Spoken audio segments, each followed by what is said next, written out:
nchedochukwu.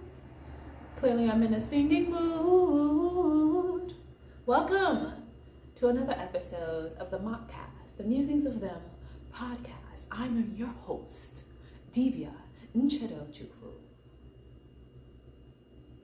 That's kind of official. I like it. Okay, so hi all. If for folks who are just joining and for folks who don't know who I am, I'm dibia nchedochukwu. I'm a multi-dimensional, faceted, and talented being in a variety of things, especially in the area of spirituality, healing, and the arts. And here I share knowledge, ancient esoteric wisdom, reflections, musings on spirituality, holistic healing, mysticism, the occult, all of it, and pulling in modern science as well as philosophy, especially Odinani, which is the tradition that I'm initiated in as a dibia, which is a tradition of Igbo mystic mediator between realms, priestess, spiritual healer, counselor, diviner, expert problem solver, because we go straight to the source, which is spirit. And that is today what we are going to be talking about. Dibia is in all that I do. Check out my bio below. But that's just how I'm going to introduce myself. So today we have our lovely lapis lazuli, which I will be using for clear communication because I'm feeling a little bit tight in my throat chakra, which is being worked on currently. And by worked on, it's being cleared up, because this chakra is actually the chakra that has been the most blocked, the most repressed energy within all of my chakra systems, which is as always, before we begin, I love to do a bell just to usher us into this sacred space that I am creating here for y'all, where I am a clear channel, setting the attention that I'm a clear channel of the highest truth of wisdom, all rooted in love, for the healing, the guidance, the insights, upliftment for the collective today. So whoever you are, wherever you are, welcome, welcome. So going back to spirit, and that's what we're going to be talking about today, y'all. That's what we're going to be talking about. So everything is spirit. Everything that you see is spiritual. Everything that you do is spiritual, because everything has spirit. I know that might be a difficult concept to really wrap one's head around, because in the Western society, if you even believe in spirit, the only things that have spirit and that are conscious or have consciousness are attributed to humans. However, indigenous cultures from around the world for thousands of thousands and thousands and thousands and thousands and thousands and thousands of years knew that everything has spirit, everything has an energetic essence. And so everything is spiritual. Everything. And I keep saying everything because I want to clarify. It's not just I'm not talking about just animals or living things that we think of plants and trees and flowers. I'm talking about this. I'm talking about this. I'm talking about your thoughts, even the things that you can't see. Everything is attached to a spiritual energy. Why? Well, because everything is of the divine. Everything came from the creator, the source energy that originated, that created everything. And thus, everything has this spiritual essence within it. Everything is divine. And so, my ancient ancestors and my indigenous traditional ancestors knew and understood that because everything had divinity, everything had spiritual essence, everything that you did was spiritual. There was no differentiation between your spiritual life and your mundane, everyday, regular life. Me brushing my teeth is a spiritual act. Me sitting here talking to you is, I created a sacred space. This is a spiritual act. Me looking outside the window, me doing homework, me sleeping, me pooping, me eating, all of it are all spiritual acts. Because everything has spiritual essence. And so when we begin to really think of life in this way, in which everything is spiritual, we begin to understand the sacredness that exists in just being here and being human on this earth. We begin to have a different relationship to everything around us. If we can understand that everything has a spiritual essence, everything is made up of energy, right? Let's even break it down a little bit further. Everything is made up of energy that vibrates at the energetic molecules that vibrate at different vibrations and frequencies. And the more dense those vibrations are, the more they seem to be more solid. And that is a difference between something that is of a higher vibration, which is not seen, versus something that is in the 3D physical realm, which is more of a condensed energetic signature. Right? So that's what science shows us. And so everything is just vibrating. Everything is just molecules. Everything is just energy vibrating at different frequencies, at different levels, no matter what it is. And that vibration of those different molecules, those energies, is spiritual. And thus everything has a certain level of consciousness. Right? So in my work, when I'm doing my work, I can call in the spirit of the trees, just like I can call in the spirit of an emotion like love or compassion, or the spirit of freedom. So even thought forms have energy, because what is happening with our thought forms, right? Imagine from your head you have like a bubble, like a funnel going upwards.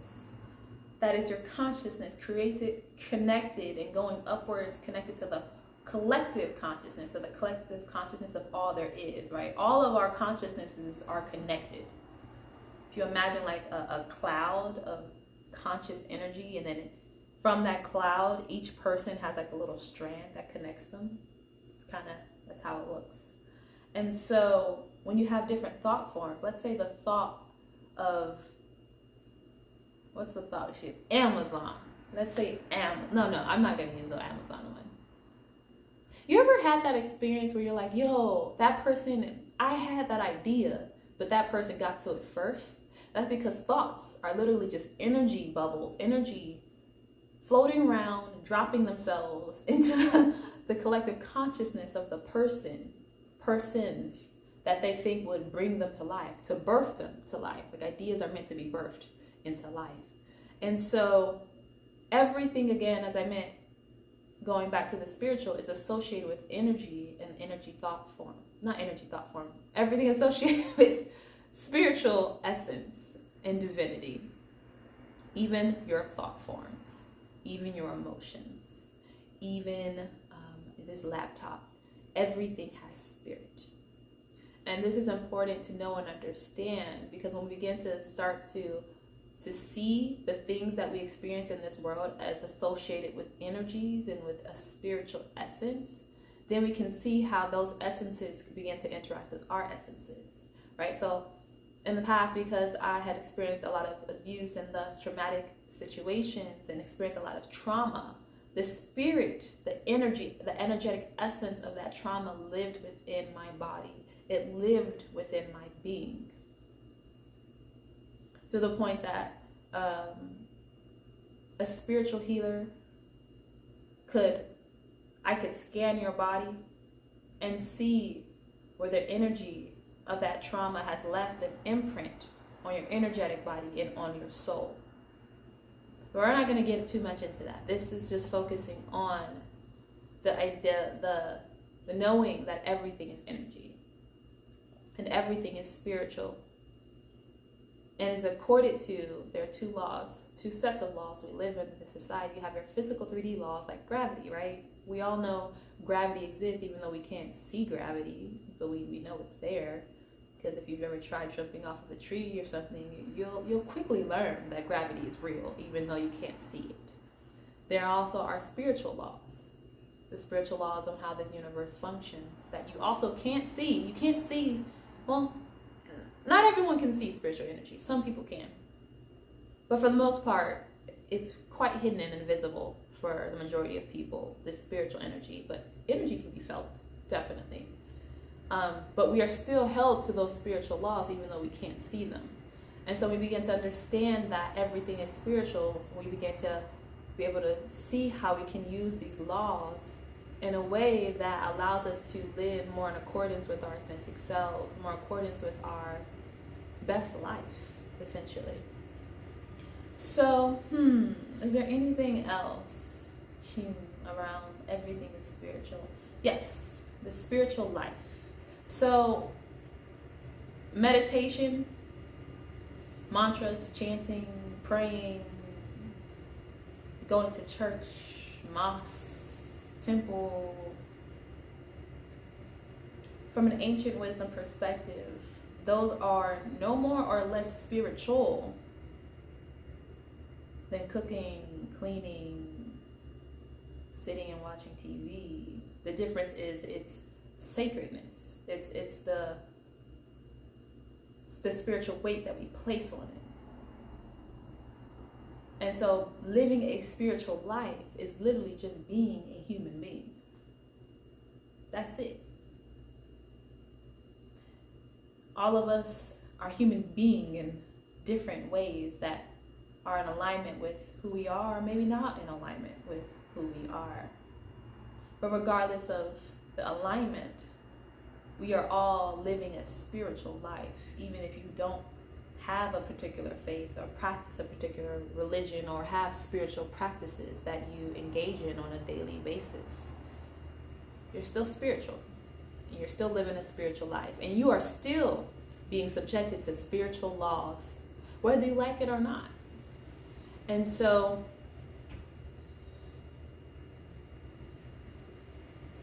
the spiritual life is life in of itself, because everything is spiritual.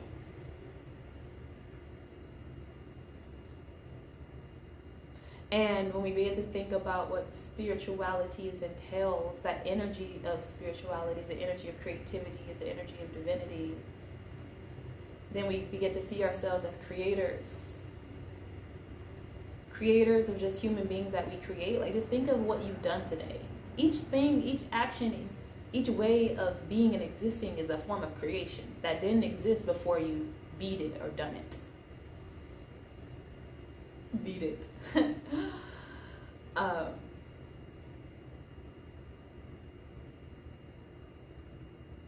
Yes.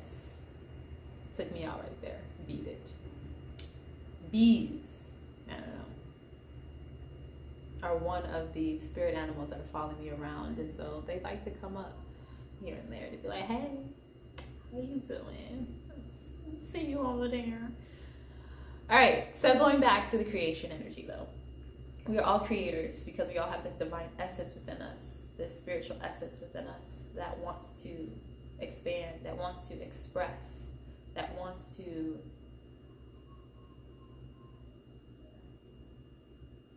grow. And that is part of what it means to be a co-creator in life, is understanding that there's an essence of energy within you that wants to be creator, that wants to bring ideas into reality, to express. And that also is part of the spiritual life. Because they're all coming from where? Where are your ideas coming from? Where are your thoughts really coming from? Where is any of this all coming from? Right? Energy. And the spiritual oneness of all really allows us to tap into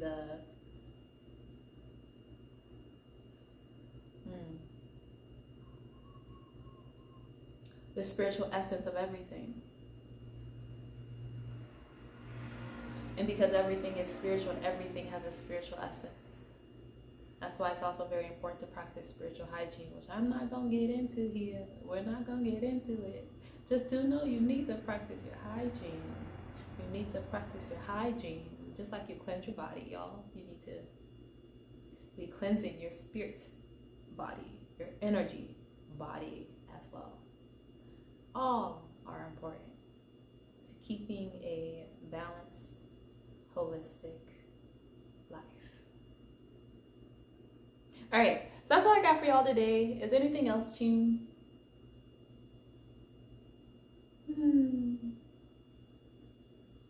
No, that's it. All right. Thank you for listening. As always,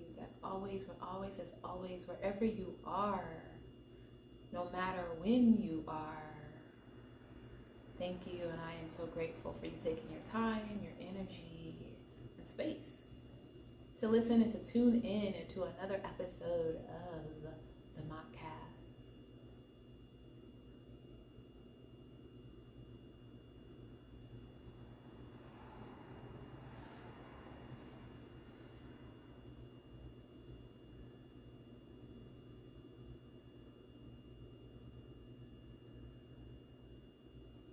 Until next time.